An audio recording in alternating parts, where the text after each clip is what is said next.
여기는 한글 디미방체 내방가사 부스에 왔습니다. 아유, 권선생님 안녕하세요. 네, 안녕하세요. 아유, 문화에 대한 해박한 지식을 가지고 계시는데 아유, 감사합니다. 내방가사에 우리 일반 사람들이 또 이해하기 쉽도록 한번 설명해 주시면 고맙겠습니다. 우선 뭐 도표를 보면서 좀 설명을 좀 드리겠는데요. 내방가사는 이제 가사 형식의 문화입니다. 가사는 이렇게 낭송 형태의 어떤 문학인데 고려 때부터 시작이 됐지만 조선 초기까지는 이제 주로 남성들이 한문을 이용해서 많이 이제 낭송을 했었죠. 그러다가 조선 중기에 한글이 이제 만들어지게 되면서 한글을 활용해서 내방 가사가 이렇게 창작이 되면서 여성들만의 독창적인 문학으로 이렇게 그 말하자면 하나의 영역을 구축하게 됩니다. 그래서 그때부터 이제 내방 가사나 규방 가사 이렇게 많이 불리어지고 있는데, 이 내방 가사의 특징은 이제 과거에 남자들이 할 때는 한문을 주로 썼지만 여성들이 할 때는 주로 한글을 주로 활용해서 썼고, 특히 이제 우리나라의 그 운조가 4사조, 4삼조가 많기 때문에 이런 운조에 맞추어서 이렇게 글을 짓다 보니까 누구나 창작할 수 있는 쉬운 어떤 그 창작 조건이 갖추어지게 된 거죠. 그러면서 이제 여성들과 또 일반 대중들이 이제 많이 향유하는 그런 어떤 문학으로 이렇게 자리를 잡았고요. 내방 가사는 이제 주로 낭송을 어떻게 하느냐가 굉장히 중요한데, 이 여러 이제 그 어른들이 모여서 한 명이 이렇게 낭송을 하면 그걸 듣고 있다가 그 다음 이어서 또 다른 분이 낭송을 하고 이런 방식으로 이제 낭송이 진행이 됩니다. 근데 이런 내방 가사에 거의 한 채록된 70% 정도가 사실 이 경북 북부권에 집중이 되어 있습니다.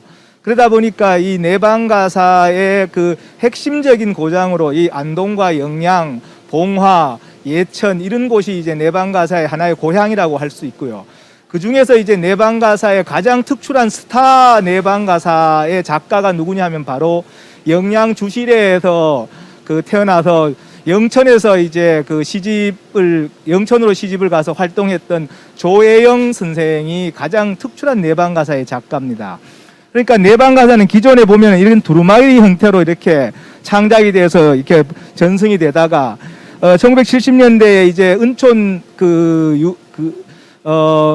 조혜영 선생이 책자를 이제 만들어낸 게 실제로 보면 우리나라 현대의 그 내방 가사 책자의 처음 이제 작품이고요. 이걸 두 개를 이렇게 전시를 했었고, 이 조혜영 선생은 누구냐면 조지훈 그 시인의 고모입니다. 고모. 아, 그렇군요. 네, 그래서 이제 주실에서 태어나서 1911년에 태어났는데 이 일제에 대한 저항과 관련된 내방 가사를 굉장히 많이 창작을 했었고, 또 6.25 한국 전쟁과 관련된 내방 가사도 또 창작을 했었고, 또 4.19 혁명과 관련된 이런 내방 가사도 해서 이 시대를 이렇게 쭉 관통해 오면서 내방 가사의 어떤 그 창작들을 만들어 왔기 때문에 내방 가사를 통해서 한국 현대사를 읊은 분이다 이렇게 보시면 될 것 같고, 문화관광부가 선정한 이달의 문화인물로도 선정이 되어서 여성으로서는 굉장히 특출한 어떤 하나의 문학적인 성과를 만드신 분이고, 특히 내방 가사 분야에는 거의 독보적인 분이다. 그리고 이분이 이제 영양 주실에서 태어났기 때문에 오늘 이제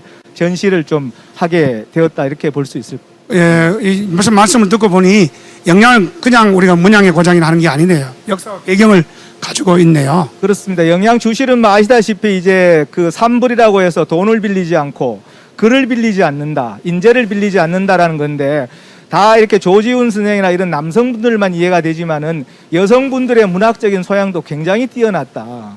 주실의 어떤 그 특히 영양의 어떤 문학의 고장, 영양의 새로운 어떤 그 뭐라 그럴까 발견이라 그럴까요? 조혜영 선생을 꼭 기억해 주셨으면 합니다. 아유, 감사합니다. 아까 말씀 중에 여성들이 이렇게 이걸 많이 활용을 했다는데 조선 시대에. 네. 그러면 한글 이게 좀 우리가 활용이랄까 또 이렇게 전승 계승에 도움이 됐겠네요. 그렇습니다. 사실 내방 가사는 한글 문학의 꽃이라고 볼 수 있습니다. 예.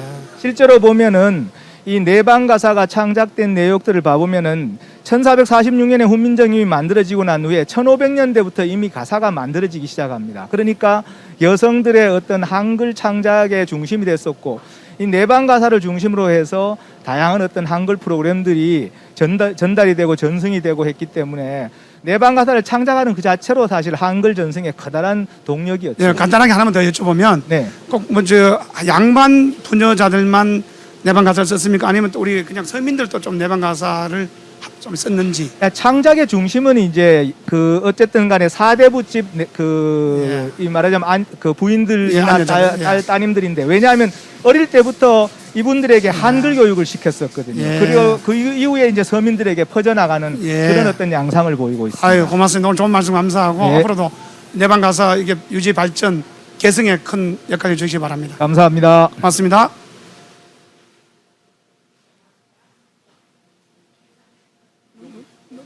그럼 우리 권 선생님도 계속 이어서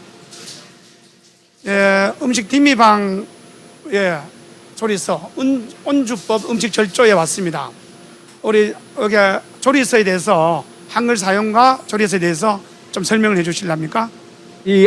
그 경북 북부 지역은 사실 그 음식 조리서의 그 본고장이라고 할 수 있습니다. 그래서 1500년대에 수운 잡방이 한문으로 만들어졌는데 1600년대부터 이제 한글로 조리서가 만들어지고, 최초의 그 한글 조리서가 바로 영양의 그 정부인 안동장 씨 장계향 부인이 쓴 그 음식 디미방이 최초의 한글 조리서입니다.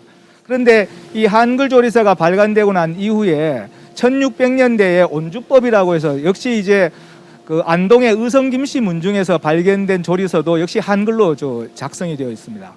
그리고 1700년대 후반에 작성된 음식 절조도, 이거는 이제 고성희 씨 집안에서 발견이 됐는데 이것도 역시 이제 한글로 작성이 되어 있는 거죠. 재미있는 것은, 그러니까 1600년대, 1700년대, 1800년대의 조리서가 한글로 작성된 조리서가 시대별로 다 있기 때문에 한글의 어떤 변화라든지 이런 것도 봐볼 수 있고요. 또 하나가 재미있는 것은 뭐냐면은 이 한글 조리서를 어떻게 이제 그 시어머니와 딸과 며느리에게 전달이 됐냐면은 옛날에는 이 음식과 관련된 내용들을 수기를 해서 한글로 수기를 해서 낱장으로 이렇게 가지고 있다가 그냥 전달해 주면 이거는 이제 서신 형태로 전달이 되는 거고, 이것들을 잘 묶으면 이제 책자가 되는 거죠. 그렇죠. 그 시초가 이제 음식 디미방이고, 이런 어떤 한글로 조리서를, 조리의 비법을 딸이나 며느리에게 주는 어떤 문화가 이 영양을 중심으로 한 경북 북부권에 일반화되어 있었다는 겁니다. 그러니까 그것은 그만큼 한글에 대한 사용들이 여성들 사이에 일반화되어 있었고 한글을 그만큼 알고 있었다는 사실, 문화의 어떤 그 증거라고 할 수가 있을 것 같습니다. 이제 그런 내용들이 이제 여기에 전시가 되어 있다고 보시면 그럼 될 것 같습니다. 의성김 씨라든지 또 뭐 고성희 씨라든지 이런 집안별로 약간의 어떤 전통이 좀 다르게 이렇게 기술이 되어 있을 수도 있겠네요. 그렇습니다. 그러니까 그 내용을 봐보시면은 사실 이제 유교의 문중의 브랜드는 술입니다. 술. 그러니까 우리 집안은 어떤 술을 만들 것인가가 그 문중의 브랜드인데, 가령 퇴계 집안은 설송주가 대표적인 겁니다.